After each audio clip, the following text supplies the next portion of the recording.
Libro Cómo criar a los varones, autor James Dobson. Capítulo 6. Padre e hijos. Cuando tenía 17 años, el estado de Texas me otorgó una licencia para conducir. Fue una mala decisión. Mi padre acababa de comprar un flamante Ford y un día me permitió salir a dar una vuelta durante la hora del almuerzo. Ese fue otro gran error. Cuando pasé frente a mi escuela, cientos de compañeros de estudios andaban por allí, lo cual me dio una excelente oportunidad para fanfarronear. Además, quería probar una teoría que me intrigaba. En nuestra pequeña ciudad había unas profundas hondonadas a ambos lados de ciertas intersecciones para detener las sorpresivas inundaciones que de vez en cuando arrasaban nuestras calles. Pensé que si acometía contra los baches a alta velocidad mi automóvil, volaría por encima de ellos, y era un gran fanático de Joy Chitwood, que era el Evel Nievel de aquellos días, y lo había visto catapultar su automóvil sobrepasando obstáculos en la feria del estado. Si Joy podía hacerlo, ¿por qué yo no? Evidentemente, había muchas cosas que no comprendía acerca de la física que gobernaba a 1360 kilogramos de acero precipitándose calle abajo. Me acerqué a la intersección atropelladamente y me dirigí a toda velocidad hacia el primer bache. Hubo una reacción violenta. ¡Pataplum! Hizo el frente del automóvil. Luego arremetí contra el segundo bache. ¡Patapam! Me golpeé la cabeza contra la cubierta interior del techo y el automóvil se sacudió hacia arriba y hacia abajo como un gigantesco yoyo. Toda mi vida pasó delante de mis ojos, pero mis compañeros de Texas estaban atemorizados. Decían, vaya, miren eso, levantó aire de debajo de las llantas. Algunas semanas más tarde, mi buen viejo vino y me dijo, Aibo, así me llamaba él. Acabo de llevar el automóvil al mecánico y me dijo que los 4 amortiguadores están fundidos. Es una locura. Los amortiguadores generalmente se gastan poco a poco, pero el automóvil es nuevo y ya están destruidos. ¿Tienes alguna idea de cómo pudo suceder esto? Lo único que me salvó fue una momentánea pérdida de la memoria. En aquel segundo, sinceramente, no recordé que había arremetido contra los baches, así que dije que no. Aceptó mi negativa y escapé con vida. A las pocas semanas me encontraba conduciendo cerca de nuestro hogar cuando se rompió la columna de dirección y mandó al Ford a la cuneta. Gracias a Dios nadie se mató. Pasaron años antes que me diera cuenta de que yo era quien había estropeado los amortiguadores y probablemente había roto la columna de dirección durante el gran experimento de física. Vaya uno a saber qué otro daño le ocasioné al automóvil nuevo de papá en aquel día.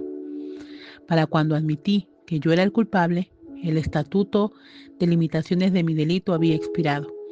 Mi padre se había olvidado del episodio y nunca más volvió a mencionarlo. Y yo tampoco.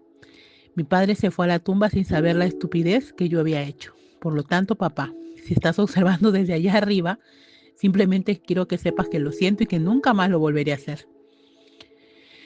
Ahorraré mi sobresueldo durante 6 años para pagar por el daño. Esa fue la única vez que levanté aire debajo de mis llantas. Los hijos varones tienen la capacidad de frustrar e irritar a sus padres hasta los límites máximos. Dejan nuestras mejores herramientas bajo la lluvia o las dejan todas desordenadas en la mesa de trabajo. Nos pierden los binoculares y se les caen las cámaras fotográficas. Muchos de ellos son impertinentes, irresponsables y difíciles de manejar. O hacen cosas que no tienen ningún sentido para la mente racional, tal como lo hizo el pequeño Jeffrey, escondiéndose debajo de la cama mientras su familia corría por el vecindario gritando su nombre. Por supuesto, nosotros los padres no debiéramos quejarnos. Una vez, nosotros también fuimos muchachos que volvimos locos a nuestros padres, así que tendríamos que aflojarles un poco la cuerda. A pesar de todos los desafíos asociados con la crianza de un niño revoltoso, uno de los privilegios más grandes en la vida es tener a uno de estos que los abrace y le diga te amo, papá.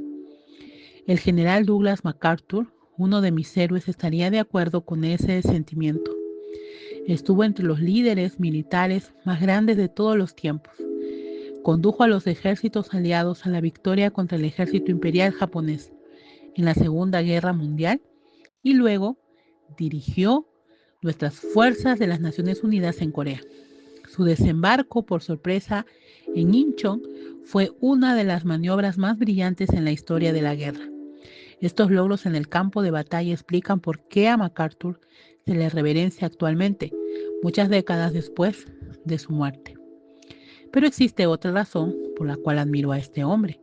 Se remonta a un discurso que dio en 1942, después de recibir un premio por ser un buen padre. Esto es lo que dijo ese día. Nada me ha conmovido más profundamente que este honor que me ha conferido el Comité del Día Nacional del Padre. Soy soldado de profesión y me enorgullezco mucho de ello, pero me siento más orgulloso, infinitamente más orgulloso de ser padre. Un soldado destruye para construir. El padre solamente construye, nunca destruye. Acá él tiene el potencial de la muerte. Esta representa la creación y la vida. Y aunque las hordas de la muerte son poderosas, los batallones de la vida son aún más poderosos. Espero que mi hijo, cuando me haya ido, me recuerde no por la batalla, sino por mi actuación en el hogar. Eso es exactamente lo que yo siento con respecto a mi hijo y a mi hija. Veamos un poco más de cerca lo que significa ser padre de varones. En el capítulo anterior hablamos de la importancia de la relación entre el padre y el hijo y de por qué el lazo entre ellos es esencial para el desarrollo masculino. Ahora quiero concentrarme en las dos maneras principales en que se transmite la influencia de un padre en el hogar, comenzando con ser un modelo de conducta. Si la formación del carácter es una de las metas principales de la paternidad, yo creo que es así, entonces la mejor manera de inculcarlas es a través del ejemplo. El comportamiento del padre, identificarse con el hijo, es una manera mucho más eficiente de enseñar que dar sermones. Reprender, castigar, sobornar y lisonjear. Los varones observan a sus padres intensamente, fijándose en cada pequeño detalle de su comportamiento y de sus valores. Probablemente esto sea así en su hogar también. Sus hijos imitarán mucho de lo que usted hace. Si usted golpea e insulta a su esposa, regularmente sus hijos tratarán a su madre y a otras mujeres sin respeto. Si bebe en exceso, sus hijos correrán el riesgo de abusar de las sustancias químicas. Si maldice, fuma o pelea con sus compañeros de trabajo, probablemente sus hijos sigan su ejemplo. Si es egoísta, malvado, se enoja, usted verá que estas características se presentan en la siguiente generación. Gracias a Dios, lo contrario también es verdad. Si es honesto, confiable, amoroso, bondadoso, si tiene autodisciplina y temor de Dios, sus varones se verán influenciados por estos rasgos a medida que crecen. Si está profundamente comprometido con Jesucristo y vive de acuerdo con los principios bíblicos, sus hijos probablemente seguirán sus pasos. Por lo tanto, la mayor parte depende de lo que observan en usted, para bien o para mal. Alguien dijo, prefiero ver un sermón a escucharlo. Y esta frase es cierta. Es probable que sus hijos no recuerden lo que les dijo, pero generalmente quedan impactados de por vida por lo que usted hace. Por ejemplo, considere la tarea de enseñarle a sus muchachos a ser sinceros. Es cierto, debe enseñarles lo que dice la Escritura acerca de la sinceridad, pero también debe buscar oportunidades para vivir de acuerdo con las normas de justicia. Me viene a la memoria algo que sucedió hace muchos años en el estado de Georgia, cuando los Bulldogs de la secundaria del condado de Rockdale se sobrepusieron a un gran déficit para ganar el campeonato estatal de baloncesto. El entrenador Cleveland Stroud no hubiera podido estar más orgulloso de su equipo, pero luego, algunos días más tarde, al mirar las películas de los partidos de los finales, se dio cuenta de que durante 45 segundos en uno de los partidos había un jugador inelegible en la cancha. Llamó a la asociación de la escuela secundaria de Georgia e informó acerca de la violación, lo cual le costó a la escuela el título y el trofeo. Cuando lo interrogaron al respecto en una conferencia de prensa, el entrenador Stroud dijo, algunos dijeron que debimos habernos callado al respecto. Eso sucedió solamente durante 45 segundos. Y ese jugador en realidad no era muy importante. Pero uno debe hacer lo que es correcto y honesto. Le dije a mi equipo que la gente se olvida de los resultados, de los partidos de baloncesto, pero que nunca se olvida de la fibra con la que estamos hechos. puede estar seguro de que cada miembro del equipo de los Bulldogs recordará el carácter del entrenador Stroud. Una carta al editor que salió en el periódico local lo resumió muy bien. Tenemos escándalos en Washington y trampas en Wall Street. Gracias a Dios que vivimos en el condado de Rockdale, donde el honor y la integridad están vivos y se practican. Sus hijos y sus hijas necesitan ver que usted hace lo correcto, aunque no sea lo conveniente. Esto hace surgir una pregunta con respecto a la otra característica sobre la cual usted trata de ser ejemplo para sus hijos. ¿Lo ha pensado cabalmente? ¿Sabe exactamente qué es lo que trata de lograr en su hogar? Si no está seguro de lo que usted es como hombre o de qué trata de decir con el mensaje de su vida, sus hijos e hijas no tendrán un ejemplo consecuente para seguir. Creo que este plan debiera comenzar con un compromiso personal con Jesucristo, quien guiará sus pasos en los días por venir. A menos que usted lo conozca a él, sus esfuerzos por inculcar la justicia serán inadecuados y huecos. Si construye sobre esta base, la meta es convertirse en un buen hombre de familia. El doctor David Blankenhorn, director del Instituto para los Valores Norteamericanos, señala en sus escritos que esta frase casi ha caído en el olvido. En un tiempo se usaba mucho en nuestra cultura para designar a una verdadera insignia de honor. La traducción aproximada sería alguien que pone a su familia en primer lugar. Fíjese en las tres palabras principales que forman la frase. Buen, refiriéndose a los valores morales ampliamente aceptados. Familia, que señala propósitos más grandes que uno mismo. Y hombre, que reconoce una norma de masculinidad. Pareciera que la cultura contemporánea ya no celebra el ideal ampliamente compartido de un hombre que pone a su familia en primer lugar. ¿Dónde vemos la representación de una masculinidad responsable? Bill Cosby la demostró por televisión durante unos pocos años, pero ¿quién otro ha representado en los medios de comunicación a un buen hombre de familia? Sencillamente no hay. Muchos. No nos gusta más oír acerca de atletas díscolos, de mujeriegos o de empresarios que lo sacrifican todo, incluyendo sus esposas e hijos, para convertir a su pequeña compañía en un éxito. Ante la ausencia de buenos esposos y padres, los varones impresionables generalmente quedan expuestos a seguir modelos muy viciados. Consideremos más atentamente lo que significa ser un buen hombre de familia. En el mundo actual, para verlo en perspectiva, nos ayudaría a examinar 4 papeles tradicionales que han desempeñado los hombres en el hogar. El primero es ser el que provee para la familia. Hace 50 años nadie discutía que el hombre era el principal responsable de proveer el pan. Hoy en día esto no está tan claro, lo cual es una lástima. Aunque la mayoría de las esposas y madres trabajan fuera de su hogar, sigue siendo la responsabilidad del hombre asegurar que se suplan las necesidades financieras de la familia. La segunda contribución que el padre ha hecho históricamente es ser líder del clan. Y este papel se tornó muy controversial con el surgimiento del movimiento feminista. Pero antes de los años 60, era poco común que se le desafiara. En aquellos días se decía a menudo que 2 capitanes hunden el barco y que 2 cocineros echan a perder la sopa. Papá era el árbitro final en asuntos de importancia. Debemos admitir que algunas veces hombres egoístas abusaban de ese papel, de cabeza tratando a sus esposas sin respeto y a sus hijos como si fueran objetos de su pertenencia. Pero nunca se esperó que esta tarea funcionara de esta manera. La escritura, que parece adjudicarle esta responsabilidad de liderazgo al hombre, también establece los límites de su autoridad. Se les dice a los esposos que deben amar a sus esposas como a su propia carne y que deben estar dispuestos a entregar sus vidas por ellas. También se les advierte que no traten a sus hijos de manera áspera o desconsiderada. Ese sistema en general funcionó bien durante miles de años. La tercera contribución de un padre es servir como protector.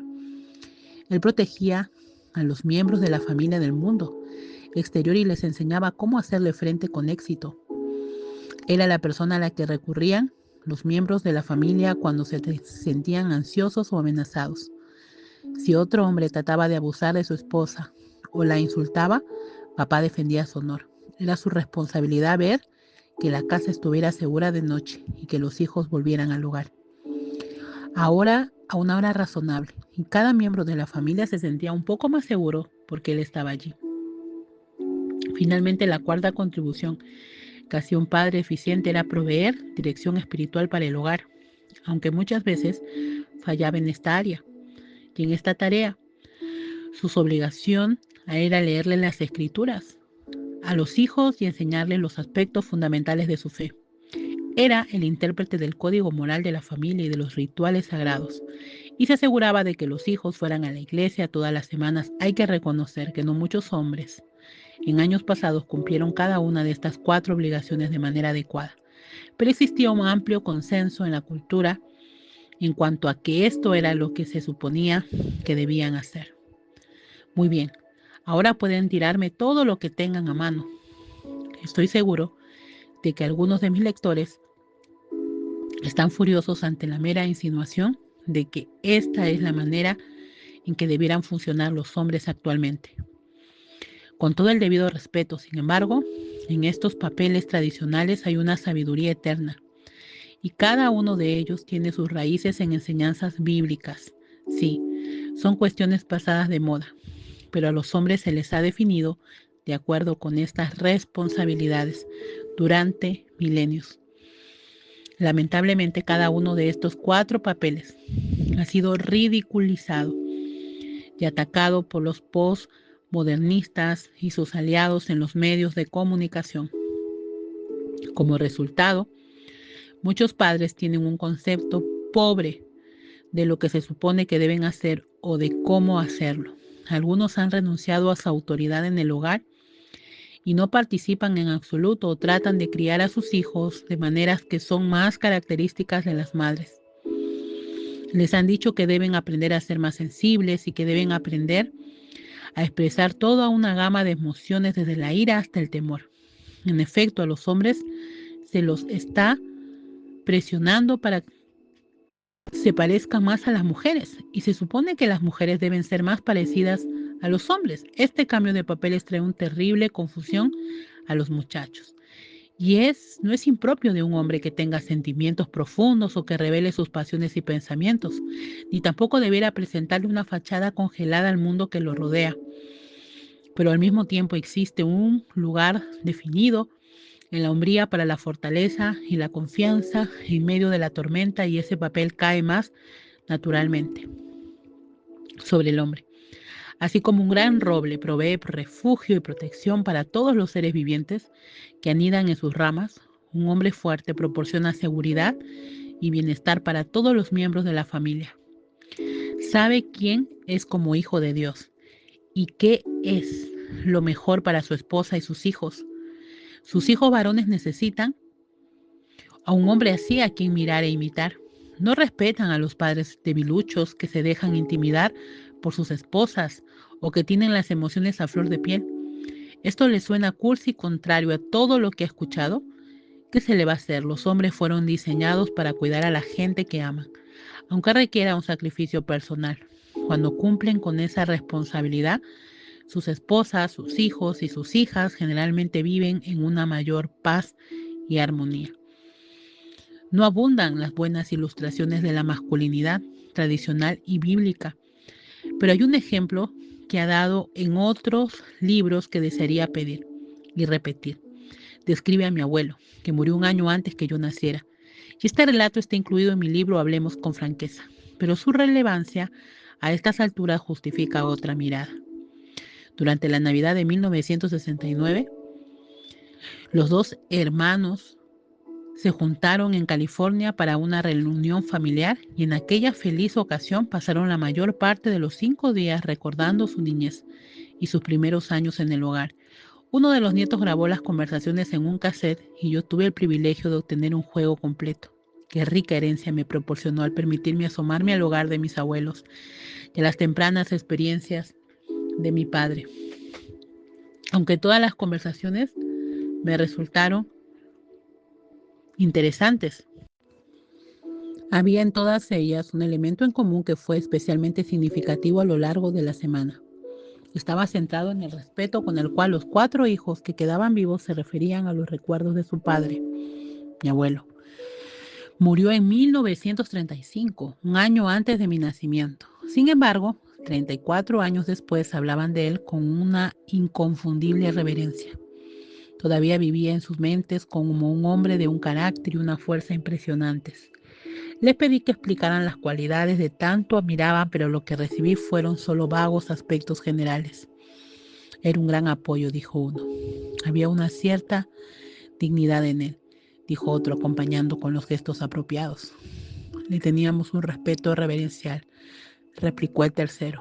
Es difícil resumir las sutilezas y complejidades de la personalidad humana, y ellos no pudieron encontrar las palabras correctas. Solamente cuando comenzamos a hablar de recuerdos específicos salió a la luz la personalidad de este patriarca. Mi padre proveyó la mayor evidencia al escribir sus recuerdos de la muerte del abuelo Doxon, que transcribo a comunicación.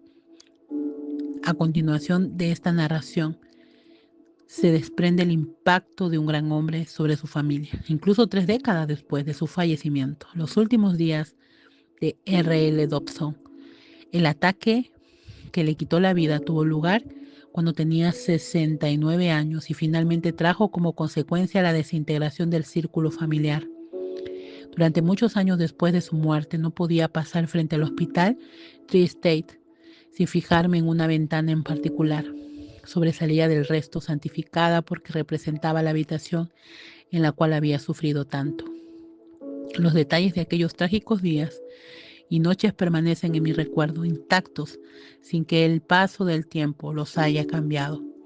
Habíamos pasado 3 días y 3 noches prácticamente sin dormir, escuchando cómo luchaba por respirar, oyendo los sonidos de la muerte que se acercaba, sintiendo el olor de muerte. Papá estaba en un estado de coma profundo.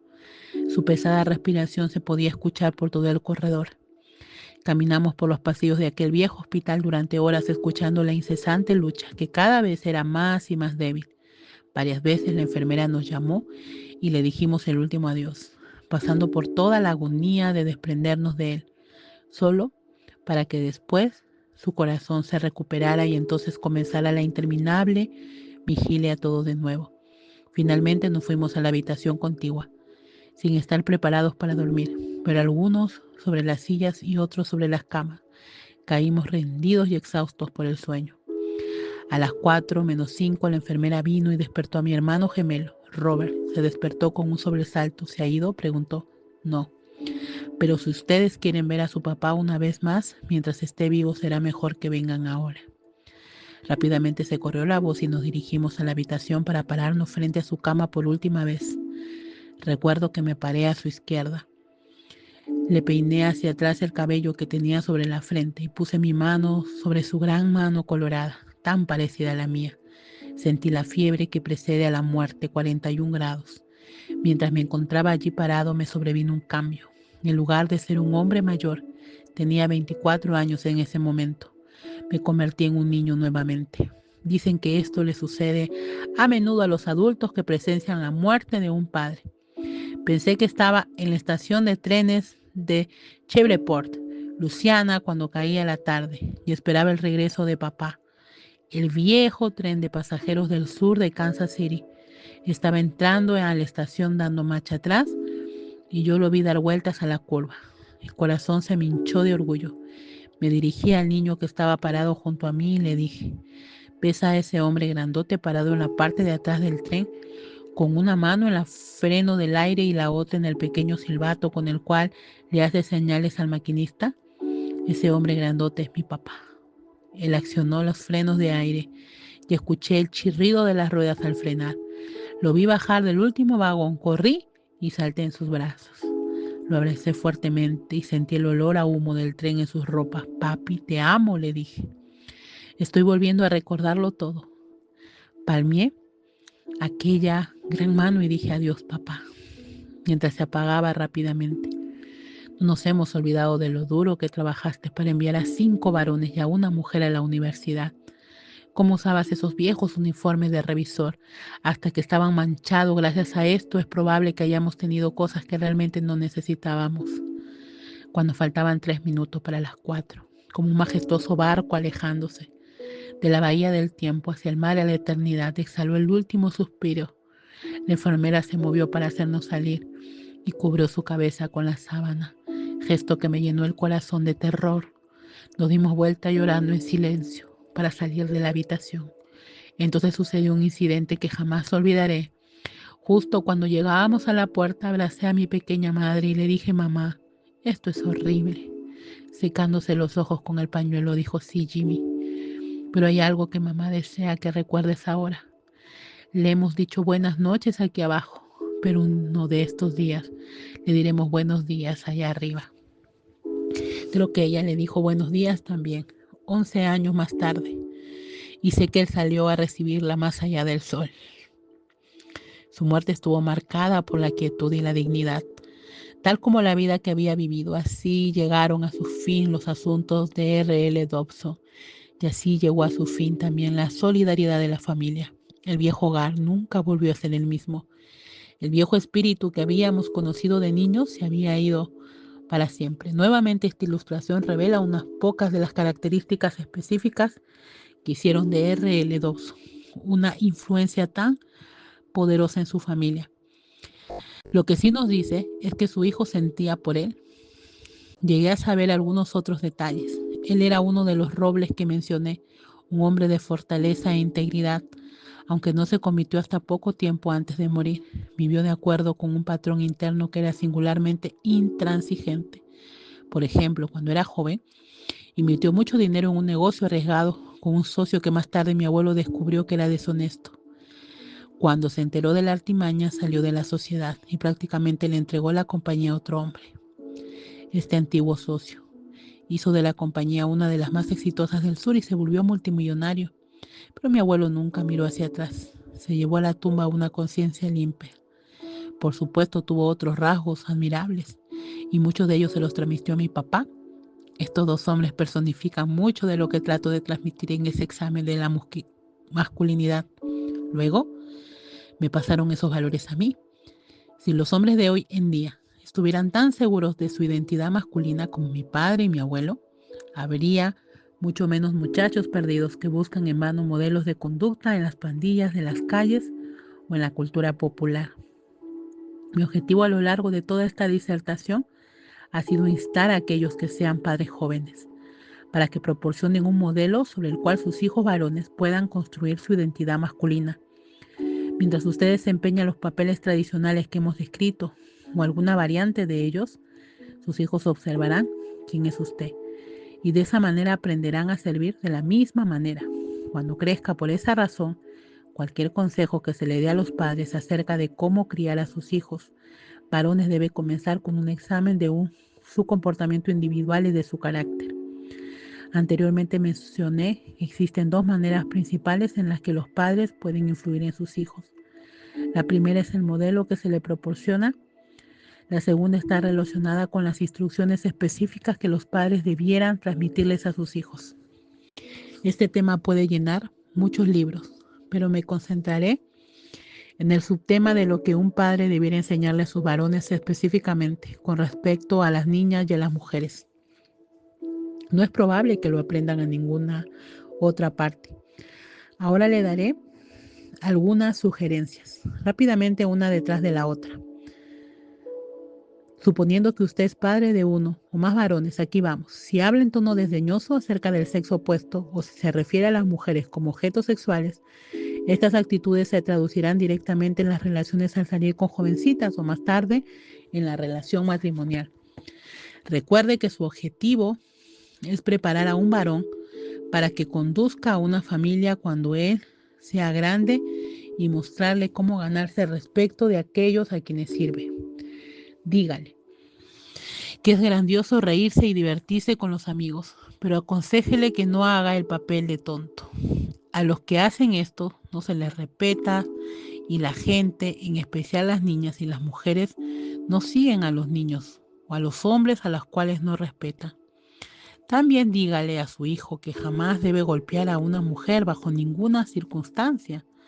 Recuérdele que ella no es tan fuerte como él y que se merece su respeto, no solo no debe lastimarla, sino que debe protegerla si se ve amenazada. Cuando camina con una jovencita por la calle debe caminar del lado de afuera, cerca de los automóviles. Esto es un símbolo de la responsabilidad que él tiene de cuidarla. Cuando sale en una cita, debe pagarle la comida y el entretenimiento. Además, y esto es sencillamente mi opinión, las muchachas no debieran llamar a los hombres por